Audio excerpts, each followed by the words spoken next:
अस्सलामु अलैकुम वरहमतुल्लाहि वबरकातुह। अल्हम्दुलिल्लाहि नहमदुहु व नस्तईनुहु व नस्तगफिरुहु व नऊज़ु बिल्लाहि मिन शुरूरि अंफुसिना व मिन सय्यिआति अमालिना मन यहदिहिल्लाहु फला मुदिल्ल लहु व मन युद्लिल्हु फला हादिय लहु व अशहदु अन ला इलाहा इल्लल्लाहु वहदहु ला शरीक लहु व अशहदु अन्न मुहम्मदन अब्दुहु व रसूलुहु अम्मा बअद। கண்ணியத்திற்குரிய எல்லாம் வல்ல அல்லாஹ் ஜல்லஷானஹு தஆலாவின் நல்லடியார்களே, எந்த ஒரு மனிதரையும் அல்லாஹுடைய நேசர், இறை நேசர், அவுலியா என்று சொல்வதற்கு நமக்கு அனுமதி இல்லை, அதிகாரம் இல்லை. அது பயங்கரமான ஒரு குற்றம் என்பதை ஆதாரங்களோடு நம்ம தொடர்ச்சியாக பார்த்து வருகிறோம். அந்த தொடர்ச்சியில் நபிகள் நாயகம் ஸல்லல்லாஹு அலைஹி வஸல்லம் அவர்கள் வாழ்ந்த காலத்தில் ஒரு கூட்டத்தார்கிட்ட கூப்பிட்டு என்கிட்ட பையத்து செய்யுங்க. சில பேர் என்ன செய்கிறாங்கன்னா, இஸ்லாத்தை ஏற்றுக்கொள்வதற்காக வர்றாங்க. வந்தாங்கன்னு சொன்னால் அவங்கள்ட்ட உறுதிமொழி வாங்குவாங்க. என்னிடத்தில் நீங்கள் எல்லாம் உறுதிமொழி கொடுங்கள் என்று நபிகள் நாயகம் ஸல்லல்லாஹு அலைஹி வஸல்லம் கேட்கிறார்கள். என்ன உறுதிமொழி என்றால், பாயூனி அலா அல்லா துஷ்ரிகு பில்லாஹி ஷையா, நாங்கள் அல்லாஹ்வுக்கு எதையும் இணை கற்பிக்க மாட்டோம். இந்த உறுதிமொழி எப்படி வாங்குறாங்கன்னு கேட்டால், அல்லாஹ்வுக்கு நாங்கள் எதையும் இணை கற்பிக்க மாட்டோம், ஒலா தஸ்ரிக்கு திருட மாட்டோம், ஒலா தஸ்னு ஜினா விபச்சாரம் செய்ய மாட்டோம், ஒலா தக்துல் அவுலாதக்கும் பிள்ளைகளை எங்கள் பிள்ளைகளை நாங்களை கொல்லுவாங்கல்ல அந்த காலத்தில், அந்த மாதிரி கொலை செய்ய மாட்டோம், ஒலா தத்துணவி புகுத்தானின் தப்தருணகு பைன் ஐதீக்கும் வர்ஜுலிக்கும், எந்த ஒரு நபர் மீதும் பொய்யான அவதூறுகளை நாங்கள் சுமத்த மாட்டோம், ஒலா தாசூஃபி மௌரூஃபின், நல்ல விஷயங்களில் நாங்கள் மாறு செய்யாமல் கட்டுப்பட்டு நடப்போம், இப்படின்ட்டு என்கிட்ட உறுதிமொழி தாங்கங்கிறாங்க. நபி ஸல்லல்லாஹு அலைஹி வஸல்லம் சஹாபாக்கள்கிட்ட இத்தனை விஷயங்களையும் சொல்லி இதை கண்டிப்பாக செய்வோன்ட்டு என்கிட்ட உத்தரவாதம் கொடுங்க என்று சொல்கிறாங்க. சொல்லிவிட்டு ஃபமன் வஃபா மின்கும், இந்த உறுதிமொழிப்படி உங்களில் யார் நடந்து கொள்கிறீர்களோ ஃபஅஜ்ருஹு அலல்லாஹ், அவருக்கான கூலி அல்லாஹ்விடத்தில் கிடைத்துவிடும். இதில் சொன்னபடி ஷிர்க் வைக்காமல், விபச்சாரம் செய்யாமல், திருடாமல், அவதூறு சொல்லாமல், நம்ம பிள்ளைகளை நம்மளை கொல்லாமல் இப்படி நடந்துக்கிட்டீங்கன்னு சொன்னால் ஃபஅஜ்ருஹு அலல்லாஹி, அல்லாஹ்விடத்தில் அதற்கான கூலி கிடைத்துவிடும். ஒமன் அசாப மின்தாலிக்கு செய்யன், இவற்றில் எதையாவது ஒருத்தர் செஞ்சிட்டார்னு சொன்னான் என்ற உறுதிமொழி கொடுத்து விட்டு அதை மீறுகிற விதமாக இந்த குற்றத்தை செய்து துன்யா, அந்த குற்றத்திற்காக துன்யாவுலேயே தண்டிக்கப்பட்டார், திருடிட்டார்னு வைங்க, ஆதாரத்தோடு அவர் அந்த நிரூபிக்கப்பட்டு அவருக்கு கை வெட்டிட்டாங்க, இப்படி தண்டிக்கப்பட்டுட்டார்னு சொன்னால் ஃபஹுவ கஃபாரத்துன் லஹு, அதுவே அவருடைய அந்த தீமைக்கு பரிகாரமாயிரும். அதுக்கு அல்லாஹ் தண்டிக்க மாட்டான். ஒரு மனிதன் ரசூலுல்லாஹ்ட்ட உறுதிமொழி கொடுத்தபடி நடந்துக்கிட்டால் ஓகே. நீங்கள் நடக்காமல் எதையாவது நீங்கள் செஞ்சு அது நிரூபணமாகி அதற்கு இந்த உலகத்தில் உங்களுக்கு தண்டனையும் வழங்கப்பட்டு விட்டது என்று சொன்னால் ஃபஹுவ கஃபாரத்துன் லஹு, அதுவே அவருக்கு பரிகாரமாக ஆகிவிடும். குற்றத்துக்கு தண்டனை கிடையாது, மன்னிப்பு தனியாக கேட்க வேண்டியதில்லை. அதே நேரத்தில் ஒமன் அசாபம் மின் தாலிக ஷையன், இந்த குற்றங்களை எதெல்லாம் செய்ய மாட்டோம் என்று உறுதிமொழி சொன்னீங்களோ அதை மீறி இந்த குற்றங்களை செய்து விட்டீர்கள் என்று சொன்னால் சும்மா சத்தரகுள்ளாகும், அந்த குற்றங்களை நீங்கள் செஞ்சு அல்லாஹ் மறைக்கவும் செஞ்சிட்டான். நீங்கள் இந்த குற்றங்களை செஞ்சிட்டீங்க, ஆனால் அல்லாஹ் என்ன செஞ்சிட்டான், அதை வெளிப்படுத்தாமல் மறைத்து விட்டான் என்று சொன்னால் அவனுடைய நிலைமை இல்லைன்னு கேட்டால் ஃபஹுவ இலல்லாஹ், அவருடைய காரியம் அல்லாஹ்வின் கைவசத்தில் இருக்கிறது. இன்ஷா அஃபா அன்ஹு, அவன் விரும்பினால் மன்னிப்பான், வ இன்ஷா அதபஹு ஆகபஹு, விரும்பினால் தண்டிப்பான் என்று சொன்னார்கள். நாங்கள் இந்த உறுதிமொழியை ஏற்று பையத்து செய்தோம் அப்படின்னு சொல்லக்கூடிய ஒரு செய்தி புகாரியில் 18வது ஹதீஸிலையும் 3892வது ஹதீஸிலையும் 7213வது ஹதீஸிலையும் இருக்கிறது. அப்போ இதில் அறிந்து கொள்கிற விஷயம் என்னன்னு கேட்டால், ரசூலுல்லாஹ் முன்னிலையில் இஸ்லாத்தை ஏற்றுக்கிறாங்க சஹாபாக்கள், உறுதிமொழி கொடுக்குறாங்க. இந்த உறுதிமொழிப்படி நடந்துட்டீங்கன்னு சொன்னால் உங்களுக்கு அல்லாஹ்ட்ட கூலி கிடைச்சிடும். உறுதிமொழிப்படி நீங்கள் நடக்கலை என்று சொன்னால் அதனுடைய நிலைமை அல்லாஹ்வுக்கு தான் தெரியும். அப்போ என்னிடத்தில் உறுதிமொழி எடுக்கக்கூடியவர்கள் பல விதங்களில் இருப்பீர்கள். இந்த உறுதிமொழி அப்படி நிறைவேற்றக்கூடியவர்களும் இருப்பீர்கள், இந்த உறுதிமொழியை மீறக்கூடியவர்களும் இருப்பீர்கள். மீறக்கூடியவர்களில் அவர்கள் நிரூபிக்கப்பட்டு தண்டிக்கப்படுபவர்களும் இருப்பீர்கள். மீறிவிட்டு யாருக்கும் தெரியாமல் அல்லாஹ் மறைத்து நிலையிலையும் நீங்கள் இருப்பீர்கள். உங்களுடைய நிலைமை என்ன? நீங்கள் நல்லடியார்னு சொல்ல முடியுமா? என்னிடத்தில் பையத்தை செஞ்ச காரணத்தினால், என்னிடத்தில் அல்லாஹ்விடத்தில் உறுதிமொழி செஞ்ச காரணத்தினால் நீங்கள் எல்லாம் இறை நேசர்கள் அப்படின்னு ரசூலுல்லாஹ் சொல்லலை. நீங்கள் என்னிடத்த உறுதிமொழிக்கு மாற்றமாக நீங்கள் நடந்துக்கிட்டீங்கன்னு சொன்னால் அல்லாஹ் கையில் இருக்கு. உங்களை நல்லடியார் என்று உறுதி நான் கொடுக்க முடியாது.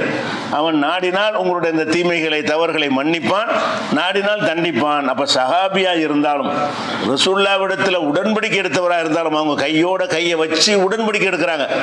எவ்வளோ பெரிய ஒரு அந்தஸ்தான ஒரு நிலைமை இது. இந்த நிலைமையை செஞ்ச ஒரு சஹாபியா இருந்தாலும் அவரை நல்லடியார்னு சொல்ல முடியாது. ஏன்? எனக்கு தெரியாமல் நீங்கள் சில தவறுகள் செஞ்சு இருப்பீர்கள் ஐயானால் அந்த விஷயம் எனக்கு தெரியாது. அல்லாஹ் நாடுனா அதை மன்னிப்பான், நாடுனா தண்டிப்பான். அப்ப என்னிடத்தில் பையத் செஞ்ச நீங்க எல்லாருமே உத்தமர்கள் என்று சொல்ல முடியாது. அதான் இதுக்கு அர்த்தம். நபிகள் நாயகம் ஸல்லல்லாஹு அலைஹி வஸல்லம் எதுக்கு இதை சொல்றாங்கன்னு கேட்டா, என்னால் என்னிடத்தில் நீங்க பையத் செஞ்ச அனைவரும் நல்லவர்கள் என்று சொல்ல முடியாது. நீங்கள் எல்லாம் அல்லாஹ்விடத்தில் நல்லவர்களா இருப்பீர்கள் என்று சொல்ல முடியாது. என்னிடத்தில் பையத்து செய்து விட்டு அதை மீறாமல் அப்படியே கடைபிடிப்பீர்கள் என்று சொல்ல முடியாது. என்னிடத்தில் பையத் செஞ்சதை மீறி நீங்கள் செய்யக்கூடியவர்களா இருப்பீர்கள் அப்படிங்கிறது தான் ரசூல் ஸல்லல்லாஹு அலைஹி வஸல்லம் போதனை.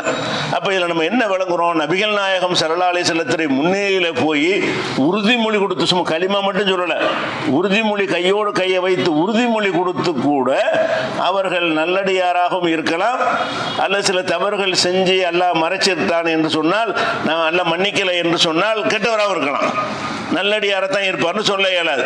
அப்ப சஹாபாக்களுக்கு ரசூலுல்லாஹ்ட்ட பையத்து செஞ்சவங்களுக்கு இந்த நிலைமை என்று சொன்னால் நம்ம என்ன செய்யறோம்? அவர் அவுலியா, இவர் மகான்லாம் சொல்றோமே, இது எப்படி சரியா வரும்? அப்ப நபிகள் நாயகம் ஸல்லல்லாஹு அலைஹி வஸல்லத்தை விட நம்ம மேலான அறிவு படைத்தவர்களா? அவங்களுக்கு தெரிஞ்சதை விட நமக்கு தெரிஞ்சிருச்சா? ரசூலுல்லாஹ் என்ன செய்யல? என்னிடத்துல பையத் செஞ்சிட்டீங்களா இல்லையா, நீங்களா நல்லடியார் தான் என்று ரசூல் ஸல்லல்லாஹு அலைஹி வஸல்லம் சொல்லலையே. என்னிடத்தில் நீங்கள் பையத் செஞ்சாலும் நீங்க சில தவறுகள் செஞ்சீங்கன்னா எனக்கு தெரியாது, அல்லாஹ் மறைச்சிருவான், எனக்கும் தெரியாது, உங்களுக்கு தான் தெரியும், அல்லாஹ்வுக்கு தெரியும். அந்த மறைக்கப்பட்ட தவறு செய்தவர்கள் உங்களை இருப்பீர்களேயானால் அல்லாஹ் நாடினால் உங்களை மன்னிப்பான், நாடினால் மன்னிக்க மாட்டான், தண்டிப்பான். தண்டிப்பான் யாரு? நல்லடியார் இல்லை தானே. அல்லாஹ் மன்னிப்பான்னு சொன்னா நல்லடியார் கணக்கில் வந்துருவார். அல்லாஹ் தண்டிப்பான் என்று சொன்னால் அவர் நல்லடியாரா இருக்க மாட்டார்.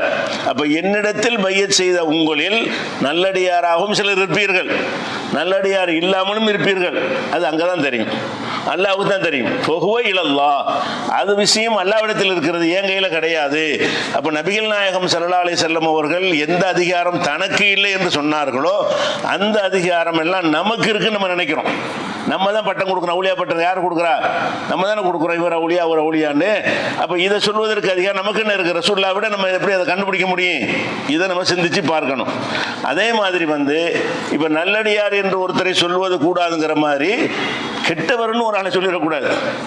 ஒரு ஆள் இறந்துட்டார்னு வைங்க, சில காரியங்களை செஞ்சுட்டு இறந்துட்டார், அவர் கண்டிப்பாக நரகவாசி தான் சொல்ல முடியுமா? சொல்லவே முடியாது. நாம் வெளிப்படையான செயல்கள் நல்லதாக இருந்துச்சுன்னா நல்லவர் என்று வெளிப்படையாக சொல்லிக்கலாம். ஆனால் அவர் கெட்டவர் தான், நரகவாசி தான், அல்லாஹ்வால் வெறுக்கப்பட்டவர் தான் சொன்னால் அதுவும் தப்பு. எப்படி நல்லடியார் என்று முடிவு செய்வதும் நமக்கு அதிகாரம் இல்லையோ, இவன் கெட்டவன் தான், இவன் நரகவாசி தான் என்று யாரை பற்றி நீங்கள் சொல்லக்கூடாது. ஆனால் யாரை பற்றி அல்லாஹ் சொல்லி இருக்கிறான்னு அவர்களை பற்றி சொல்லலாம். யாரை பற்றி சொல்லியிருக்கிறான்? ஷிர்க் வைப்பவர்கள், காபிர்களை நரகவாசிங்கிறான், அவங்களும் நீங்க நரகவாசின்னு சொல்லலாம். இணை கற்பிப்பவர்களை நரகவாசின்னு சொல்றான், அவங்களும் நரகவாசின்னு நீங்க சொல்லலாம். அதே மாதிரி கொலை செஞ்சவர்கள், இப்படி சில வட்டி வாங்குறவர்கள், இப்படி யாரை பற்றி அல்லாஹ் சொல்லி இருக்கிறானோ, அல்லது பெயர் குறிப்பிட்டு ஃபிரௌன், அபு ஜஹில், அபு லஹப் என்று யாரை பற்றி அல்லாஹ்வும் ரசூலும் சொல்லி இருக்கிறார்களோ அவங்களும் நீங்க நரகவாசின்னு சொல்லலாமே தவிர, பொதுவாக மற்ற மனிதர்கள் யாரை பற்றி என்ன செய்யக்கூடாது? இவர் நரகவாசி, ஒருத்தர் தொழவே மாட்டேங்கிறாரு, நரகவாசி சொல்லக்கூடாது. ஏன்? அவர் தொழாம இருக்கிற கடைசி நேரம் எப்படி இருக்கு நமக்கு தெரியாது. அவர் மன்னிப்பு கேட்கலாம், அல்லாஹ் மன்னிக்கலாம், அல்லாஹ் நாடினால் அவர் என்ன செய்யலாம்? உயர்ந்த இடத்துல கூட கொண்டு வச்சிடலாம். அதனால எந்த ஒரு மனிதனை பற்றியும் கெட்டவன் என்று முடிவு செய்வதற்கும் நமக்கு அதிகாரம் கிடையாது. அவன் வெளிப்படையா தன்னை முஸ்லீம் சொல்லிக் கொள்றானா அதோடு நிறுத்திக்கணும். முஸ்லீம்னு சொல்றான், அவன் வெளிப்படையா நம்ம முஸ்லீமா ஏத்துக்கிற வேண்டியது. அல்லாஹ்விடத்தில் முஸ்லீமா அது எனக்கு தெரியாது, அல்லாஹ்விடத்தில் கெட்டவனா அதுவும் எனக்கு தெரியாது.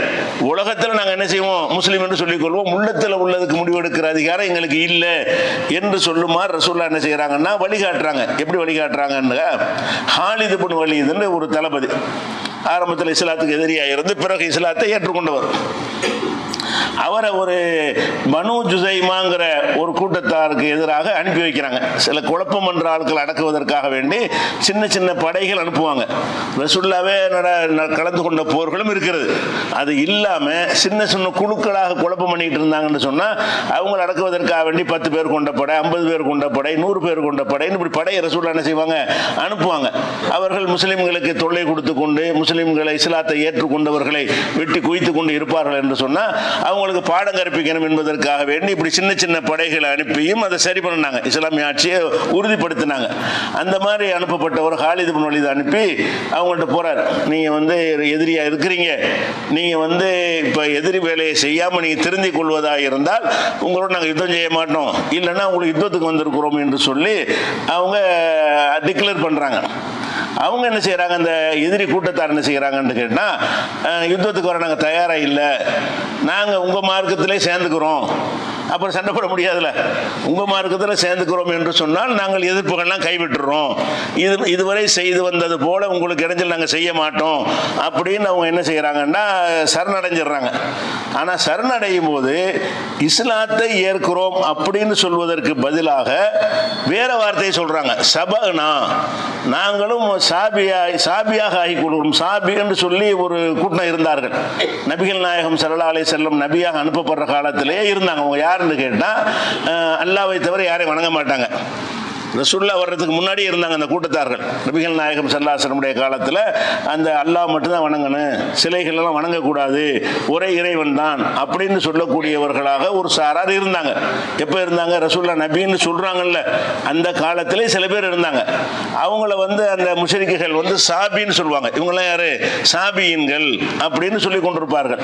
இப்போ நபிகள் நாயகம் ஸல்லல்லாஹு அலைஹி வஸல்லம் இஸ்லாத்தை எடுத்து சொன்ன உடனே அவங்களையும் சாபின்னு தான் சொன்னாங்க. இந்த ஒரு சாபி வந்துட்டாரு, அதாவது அவர்கள் அதுக்கு முன்னாடி அந்த கொள்கையை சொன்னவர்களை சாபியன்கள்னு சொன்னாங்கல்ல. நபிகள் நாயகம் ஸல்லல்லாஹு அலைஹி வஸல்லம் இஸ்லாத்தை சொன்ன உடனே நினைச்சிட்டாங்கன்னா அதில் கொண்டே சேர்த்துட்டாங்க. இஸ்லாமத்தை கொண்டு வந்தார்னு சொல்றதுக்கு பதிலாக இந்த ஒரு சாபி வந்துட்டாரு, இவரும் ஒரு சாபின்னு சொல்லி என்ன செய்யறாங்கன்னா சொல்லிட்டாங்க. அந்த மாதிரி அந்த முஷ்ரிக்குகள் பூராம ரசூலுல்லாஹ் என்ன மாதிரி பயன்படுத்துவாங்கன்னா ஒரு சாபின்னு சொல்லுவாங்க. என்ன சாபின்னு ஒரு கூட்டம் ஏற்கனவே இருந்தது. அவங்க சொல்ற மாதிரி இவரும் ஒரு இறைவன்கிறாரு, பல தெய்வ வணக்கம் இல்லைங்கிறாரு. இந்த விஷயத்தில் மற்ற ஏராளமான வித்தியாசம் அவங்களுக்கும் இஸ்லாத்துக்கும் இருக்கிறது. இந்த விஷயத்தில் ஒற்றுமை இருக்கிறது. அல்லாஹ் தான் வணங்கணும், அல்லாஹ் தவிர யாரை வணங்கக்கூடாதுங்கிற விஷயத்தில் இந்த சாபியன்கள்ங்கிறவங்க என்ன செஞ்சாங்க, ரொம்ப தெளிவாக இருந்தார்கள். அப்படி ரசூலுல்லாஹ் இருந்த காரணத்தினால அவங்களையும் சாபின்னு சொல்லிட்டாங்க. அப்போ சொன்ன உடனே இந்த மக்கள் என்ன செஞ்சாங்கன்னு கேட்டால், நாங்களும் சாபி ஆகிடுறோங்கிறாங்க. இஸ்லாத்தில் அவருன்னு சொல்லலை. அவங்க என்ன வார்த்தையை சொல்றாங்கன்னா அஸ்லம்னா அப்படின்னு சொல்வதற்கு பதிலாக சபனா, நாங்களும் அந்த சாபி கூட்டத்தில் சேர்ந்துடுறோங்கிறாங்க. அதுக்கு அர்த்தமே இஸ்லாம் தான். அவங்க எதை வச்சு அவங்க சொல்றாங்க, இஸ்லாத்தில் சேர்ந்து கொள்கிறோம் என்பதற்கு வார்த்தையாக சபனாங்கிற வார்த்தையை சொல்றாங்க. ஏன் அப்படி சொல்றாங்கன்னு கேட்டா, ரசூலுல்லாஹ்வுடைய மார்க்கத்துக்கு அவங்க வச்சிருந்த பேர் சாபிங்கிறது தான். அதனால சாபின்னா தான் தெரியும். அப்ப சபனாண்டா என்ன செய்யணும், உங்க சாபியா நாங்களும் ஆயிட்டோம்னு சொல்றாங்க. ஒரு குதர்க்கமான அர்த்தத்தில் சொல்லல, நிஜமாகவே நாங்கள் இஸ்லாத்தில் ஏத்துக்கிறோம் என்பதற்கு தான் அஸ்லம்னா இஸ்லாத்தை ஏற்றோம் என்ற சொல்லுக்கு பதிலாக சபனான்னு சொல்லிவிட்டாங்க. அர்த்தம் அதுதான். நாங்கள் உங்களுக்கு சண்டைக்கு வரல, ஏன்னா அவங்க நிறைய அநியாயம் பண்ணிக்கிட்டு இருந்தாங்கன்னு தான் அந்த படையை அனுப்புறாங்க. நாங்கள் இனிமேல் அநியாயம் பண்ண மாட்டோம், உங்கள் மார்க்கத்தில் நாங்கள் வந்துடுறோம், எங்களோட சண்டைக்கு வராதிங்க அப்படின்னு சரணடைவதற்கு தான் அந்த வார்த்தையை சொல்றாங்க. அப்போ பயந்து சரணடைய வர சொல்லும் போது கிண்டல் பண்ணியா சொல்லுவாங்க. சபானான்னு சொல்வது அவங்க அந்த வார்த்தை அதுக்குரியன்னு விளங்கிட்டாங்க, தப்பா விளங்கிட்டாங்க. இஸ்லாத்தை தலவுறோம் என்பதற்கு பதிலாக சபானாண்ட சொல்லிக்கிறலாம். ஆனால் அவர் என்ன செய்கிறாருன்னு கேட்டால், சபானாவா என்று சொல்லி நீ ஏற்றுக்கிறலன்னு சொல்லி கொல்லவும் கைது பண்ணவும் ஆரம்பிக்கிறார். சில ஆட்களை கொன்று போடுறார் காலித் இப்னு வலீத். சில ஆட்களை சிறை பிடிக்கிறாங்க. சிறை பிடித்த ஆட்கள் ஒவ்வொரு சஹாபியுடைய கண்ட்ரோலில் இருக்கிறாங்க. மற்ற சஹாபாக்கள் என்ன சொல்கிறாங்கன்னு கேட்டால், இந்த சிறை பிடித்த ஆட்கள் நான் கொல்ல மாட்டோம், உங்களுடைய உத்தரவுக்கு நான் கட்டுப்பட மாட்டோம், யாரையும் நான் கொல்ல முடியாது அப்படின்னு சொல்லி ரசூலுல்லாஹ்ட்ட கேட்டுட்டு தான் நாங்கள் செய்யணும். ஏன்னா அவங்க சபனான்னு சொல்லிட்டாங்க, அவங்க சரணடைகிறேன்னு சொல்லிட்டாங்க. அதுக்கு பிறகு அவங்களை தாக்குவது சரியில்லை அப்படின்னு கூட இருந்த படை வீரர்களை எதிர்ப்பு தெரிவிக்கிறாங்க. இது அப்படியே ரசூல் ஸல்லல்லாஹு அலைஹி வஸல்லம் இந்த பிரச்சனையை கொண்டு வர்றாங்க. அப்போ என்ன செய்யறாங்கன்னா ரசூல் ஸல்லல்லாஹு அலைஹி வஸல்லம் சொல்றாங்க, அல்லாஹும்ம இன்னி அப்ரவு இலைக்க மிம்மா சன ஹாலிதுன், இறைவா இந்த ஹாலிது செஞ்ச செயலை விட்டு நான் விலகிக் கொள்கிறேன். அவன் லா இலாஹா இல்லல்லாஹ்னு சொல்லிட்டான், சொல்லிட்டு சபனாங்கிறான். இதுக்காக நீ எப்படி அவனை கொள்ளுவ? நீ செஞ்ச செயலை விட்டு நான் விளைவிக்கிறேன். அப்போ ஒரு மனிதன் வந்து வெளிப்படையாக நான் ஒன்றை ஏற்றுக்கொள்கிறேன்னு சொல்லிட்டான்னு சொன்னா அதுக்கு உள்நோக்கம் கற்பிக்க கூடாது. இவங்க உயிரை பாதுகாத்துக் கொள்வதற்காக செஞ்சாங்க, தற்காப்புக்காக செஞ்சாங்க, கடைசி கட்டத்தில் கொன்றுருவாங்கன்னு பயந்துக்கிட்டு சொன்னாங்க எல்லாம் காரணம் கற்பிக்க கூடாது. அதனால ரசூல் என்ன செய்யறாங்கன்னு கேட்டா, அந்த ஹாலிது செஞ்ச செயல் தப்பு, இதுக்கு எனக்கு சம்பந்தம் இல்லை என்று 2 தடவை சொல்றாங்க. அல்லாஹும்ம இன்னி அபுரவு இலைக்க மிம்மாசர ஹாலிதுன் மர்ரத்தைனி 2 தடவை சொல்றாங்க. இந்த ஹாலிது செஞ்ச செயலுக்கும் எனக்கும் சம்பந்தம் இல்லை இறைவா, இந்த குற்றத்தில் என்னை சேர்த்துறாத, நான் இப்படி வழி காட்டவில்லை, வெளிப்படையாக ஒருத்தர் சொன்ன பிறகு உள்ள நோக்கம் கற்பீங்கள் என்று நான் போதிக்கவில்லை, என்னுடைய போதனையில் இல்லாத ஒரு விஷயத்தை அவர் செஞ்சிட்டாரு, அதுக்கு அவர் தான் பொறுப்பாளி, நான் பொறுப்பாளி இல்லை என்று அல்லாஹ்வை நோக்கி துஆ செய்யறாங்கங்கிற ஒரு விஷயத்தை வந்து புகாரியில் 7189வது ஹதீஸ்லையும் 4339வது ஹதீஸ்லையும் இங்கே பார்க்கலாம். அப்ப ரசூல் ஸல்லல்லாஹு அலைஹி வஸல்லம் என்ன பார்க்கறாங்கன்னு கேட்டா, வெளிப்படையாக அவங்க சொல்றது வந்து நம்ம வெளியிலேருந்து பார்த்தோம்னா இவங்க ஒரு தற்காப்புக்கு சொல்றாங்க, நல்லா விளங்குது. ஒரு களத்தில் அருவாளை தூக்கி வெட்ட போகும்போது நான் தெரிஞ்சுக்கிறேங்கன்னு சொன்னானே எதுக்காக சொல்றாம, நம்ம அறிவு சொல்லுகிறதை இவன் ஒரு நோக்கத்துக்கு வந்து தன்னை தற்காத்துக் கொள்வதற்காக பொய்யா தான் சொல்றான், நம்ம மனசு சொல்லுது. ஆனா நம்ம இப்படி சொல்லக்கூடாது. சொல்லிட்டான்ல, உள்ளத்தில் உள்ள நீ ஏன் பார்க்குற? உனக்கு எது தெரியும்? வாயினால சொன்னதானே தெரியும். வாயினால லா இலாஹ இல்லல்லாஹ்னு சொல்லிட்டான்ல, அதோடு நிறுத்திட்டு போ. அவன் மனசுல அது இருக்கான்னு நீ என்ன பார்க்குற? மனசுல இருக்கான்னு பார்க்கறதுக்குள்ளால் நீ கிடையாது. அப்படிங்கிற அளவுக்கு தான் ரசூல் ஸல்லல்லாஹு அலைஹி வஸல்லம் போதனை. கெட்டவன்னு சொல்லிடக்கூடாதுங்கிறேன். அவர் லா இலாஹ இல்லல்லாஹ் சொல்றாரு, சொல்லும் போதே நமக்கு தெரியுது இவர் வந்து நிஜமா சொல்லலை, நமக்கு தெரியுது. ஆனால் அப்படி தெரியக்கூடாது. ஒரு முஸ்லீம் இப்படி நினைக்கக்கூடாது. எனக்கு தெரியுது அவன் வந்து அருவாளை தூக்கணுன்னு தான் லா இலாஹ இல்லல்லாஹ் சொன்னான், அதனால அவன் உள்ளத்திலேருந்து அவன் சொல்லவில்லை என்று சொன்னால் கேட்கறதுக்கு சரி மாதிரி தெரியுது. ஆனால் இஸ்லாம் அதை ஒத்துக்கொள்ளலை. நபிகள் நாயகம் ஸல்லல்லாஹு அலைஹி வஸல்லம் ஒத்துக்கொள்ளலை. எந்த நோக்கத்துக்கு வந்தால் உனக்கு அது உன் வேலையா? எத்தனை பேர் இஸ்லாத்துக்கு வர்றாங்க, பல நோக்கங்களுக்கு வருவாங்க. நீங்கள் எல்லாம் அது ஆராய தேவையே கிடையாது. வந்தால் அவ்வளோதான்.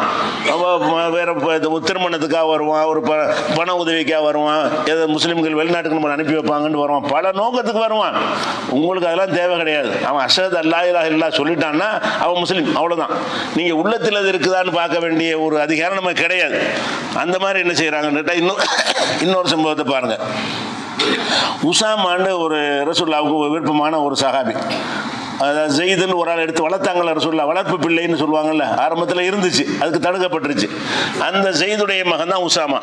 அதனால ரசூலுல்லாஹ் வந்து அவர் மேலே ரொம்ப பிரியமாக இருப்பாங்க, ரொம்ப அவர் மேலே ரொம்ப நேசமாக அன்பாக இருப்பார்கள் உசாமா மேலே. அந்த உசாமாவை என்ன செய்கிறாங்கன்னு கேட்டால், ஒரு படையில் அனுப்புகிறாங்க. படையில் அனுப்பினோன்னே சண்டை நடந்துக்கிட்டு இருக்குது. அந்த சண்டை நடந்துக்கிட்டு இருந்தோன்னே ஒரு ஆளை போர்க்களத்தில் கொள்ளத்தானே செய்வாங்க. சண்டைன்னு சொன்னாலே 2 பேரும் ஆயுதம் வச்சுருப்பாங்க. அவன் நம்மளை கொள்றதுக்கு தயாராக இருப்பான், நம்ம வந்து அவனை கொள்றதுக்கு தயாராக இருப்போம். அதுதான் போருங்கிறது. அப்போ இவர் போர்க்களத்தில் ஆயுதத்தை ஏந்தி ஒருத்தன் அந்த களத்தில் மாட்டிக்கிற போது கொல்ல போகிறார். போர்க்களத்தில் தான் கொல்ல போன அவன் என்ன செய்கிறான்னு கேட்டால், இப்போ கால லா இலாஹ இல்லல்லாஹ், லா இலாஹ இல்லல்லாஹ்ங்கிறான். அருவாளத்துக்கு வெட்ட போனவுடனே, வாழத்துக்கு குத்த போனவுடனே அவன் லா இலாஹ இல்லல்லாஹ்ங்கிறான் போர்க்களத்தில். அப்போ சொன்னவன என்ன செய்கிறாரு உசாமா, இப்போ தான் துஹு, நான் வந்து அவனை ஈட்டியாலே ஒரேடியாக குத்தி லா இலாஹ இல்லல்லாஹ்னு சொன்ன பிறகும் கூட என்ன செய்யலை, இவன் வந்து நடிக்கிறான், இவன் உள்ளத்திலிருந்து சொல்லலை, நிஜமாக சொல்லலை, தன்னை பாதுகாத்துக் கொள்வதற்காக வேண்டி பொய் சொல்கிறான் அப்படின்னு நினைத்து கொண்டு நான் அவனை ஈட்டியால் தாக்கி கொன்று விட்டேன். கொண்டு விட்டு எனக்கு மனசு உறுத்தலாக இருந்துச்சு. அவன் லா இலாஹ இல்லல்லாஹ்னு சொன்ன பிறகு நம்ம செஞ்சிட்டோமே அப்படின்னு 2 நிலையில் அவர் இருக்கிறார். ஒன்று தற்காப்புக்காக சொன்னான்னு ஒரு பக்கம் சொல்லுது மனசு, இன்னொரு பக்கம் என்ன சொல்லுதுன்னு கேட்டால், இல்லை அவன் சொல்லிட்டான்ல, அதுக்கு பிறகு நம்ம எப்படி செய்யறது? அவன் லா இலாஹ இல்லல்லாஹ் சொன்ன பிறகு நம்ம கொண்டிருக்க கூடாதுல்ல, அவன் தான் வந்து இஸ்லாத்தை ஏற்றுக்கிட்டேன்னு சொல்லிட்டான்ல, போர்க்களத்தில் வச்சு சரணடைஞ்சால் அதுக்கப்புறம் எப்படி நம்ம கொள்றதுன்னு மனசில் ஓடுது. வந்து என்ன செய்கிறாருன்னா ரசூலுல்லாஹ்ட்ட வந்து நேராக வந்து சொல்கிறார், அல்லாஹ்வுடைய தூதரை, இந்த மாதிரி சம்பவம் நடந்துச்சு, போர்க்களத்தில் ஒருத்தன் வந்து தனியாக வந்து களத்தில் மாட்டினான், அவனை வந்து நான் கொல்ல போகும்போது அவன் லா இலாஹ இல்லல்லாஹ் சொன்னான், நான் அதை ஏற்றுக்கிறாம நான் அவனை கொன்று விட்டேன், எனக்கு மனசில் உறுத்தலாக இருக்குது அப்படின்னு சொல்கிறார். அப்போ ரசூல் ஸல்லல்லாஹு அலைஹி வஸல்லம் சொல்கிறாங்க, கால லா இலாஹ இல்லல்லாஹ் கத்தல் தகு, லா இலாஹ இல்லல்லாஹ்னு சொன்னவனே கொண்டு விட்டியா? அவன் லா இலாஹ இல்லல்லாஹ்னு சொன்ன பிறகு நீ கொலை பண்ணிட்டியாப்பா அப்படின்னு கேட்குறாங்க. சொல்லிட்டு அவர் ஆமான்னு செய்கிறாரு. இன்னமா காலா ஹௌஃபம் மின சிலா, அவர் வந்து ஆயுதத்துக்கு பயந்துக்கிட்டு தான் சொன்னார். அதை போர்க்களத்தில் நான் வாழை எடுத்தவுடனே அந்த வாளுக்கு பயந்து கொண்டு தான் அவர் அதை சொன்னாரே தவிர அவர் மனசால சொல்லலைன்னு இவர் ரிப்ளை கொடுக்குறார். ரசூலுல்லாஹ் சொல்கிறாங்க, லா இலாஹ இல்லல்லாஹ்னு சொன்ன பிறகு நீ எப்படி அவனை வந்து போர்க்களத்தில் கூட நீ கொல்லக்கூடாது அப்படிங்கிறாங்க. அப்போ அவர் ரசூல் என்ன செய்கிறாருன்னா, இன்னமா காலஹா ஹௌஃபம் மின சிலா, வாளுக்கு பயந்து கொண்டு தான் அவர் வந்து சொன்னார், அதனால நான் ஏற்றுக்கிறல அப்படிங்கிறாரு. அப்போ ரசூலுல்லாஹ் சொல்கிறாங்க, அஃபலா ஷகக்தான் கல்பிஹி, நீ அவருடைய உள்ளத்தை பிளந்து பார்த்தியா? ஹத்தா தாலமா காலகாம்லா, அவர் மனசுல இருந்து சொன்னாரா அல்லது வெளிப்படையா சொன்னாரா என்பதை நீ வந்து உள்ளத்தை பிளந்து பார்த்தியான்னு. லாயில சொன்னார்ல, வாயில சொன்னது மட்டும் தான் உனக்கு தெரியும். அது உள்ளத்துல இருந்து வருதா நாவுல இருந்து மட்டும் வருதான்னு உனக்கு எப்படி தெரியும்? நீ உள்ளத்தை பிளந்து பார்த்த, உள்ளத்துல லாயிலா இல்ல காணா, வாயில மட்டும்தான் இருக்குது, அப்படி கண்டுபிடிச்சியா நீ? அவன் சொன்னது மட்டும் தானே உனக்கு தெரியும். நீ மனுஷன், உள்ளத்தில் உள்ளது அறியக்கூடியவனாக நீ படைக்கப்படவில்லை. அவன் லாயிலா இல்லான்னு சொல்லிட்டான்னா அதோட வெளிப்படையானதை மட்டும் வச்சுக்க. உள்ளத்தில் இருந்துச்சா இல்லை இல்லைன்னு சொல்லி நினைப்பதற்கு முகாந்திரம் இருக்குது. இவர் எந்த நேரத்தில் சொல்கிறாரு? போர்க்களத்தில் சொல்கிறார். போர்க்களத்தில் வந்து வாழ்முனையில் தனியாக மாட்டிக்கிற ஒரு நேரத்தில் சொல்கிறார். இதை வச்சு பார்த்தா ஒரு நோக்கம் கற்பிக்க முடியும், ஆனால் கற்பிக்க கூடாது. நோக்கம் கற்பிப்பதற்கு நியாயம் இருந்தால் கூட நம்முடைய கடமை என்ன? சொல்லிட்டானா விட்டுரு. முனாஃபிக்கியா இருந்தாங்க ரசூலுல்லாஹ் காலத்தில். முனாஃபிக் நடிக்க தானே தெரியாது, ரசூலுல்லாஹ்க்கு தெரியாதா? அல்ல அறிவிச்சே கொடுத்துருந்தான். ஆனால் அவர்களை எல்லாம் காஃபிர் டிக்ளேர் பண்ணவே இல்லை ரசூலுல்லாஹ். அவங்களுக்குள்ள வச்சுக்கிட்டாங்களே தவிர வந்தாங்க, தொழுதாங்க, போருக்கு போனாங்க, முஸ்லீம்களோட முஸ்லீம்களாக கலந்து உறவாடி கொண்டிருந்தார்கள்.